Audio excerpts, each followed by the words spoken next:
Управата на фудбалскиот клуб Слога 1934 од Виница на почетокот на новата година успеа да се договори и да го ангажира Крсте Крстев за шеф на стручниот штаб, кој ќе ја води екипата во втората половина од тековното првенство.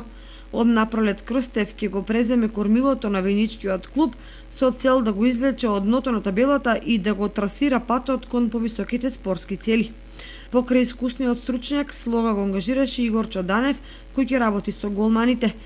Управата на Слога 1934 крои амбициозни планови за оваа година и воопшто за иднината на клубот со цел да го подигне квалитетот на екипата на значително повисоко ниво и да ја врати публиката на градскиот стадион. На тој пат таа ја има поддршката од општина Виница и од бизнис секторот кои се подготвени да му помогнат на клубот финансиски да се стабилизира. Инаку за непол месец фудбалскиот клуб Слога ќе стартува со подготовките за пролетната полусезона.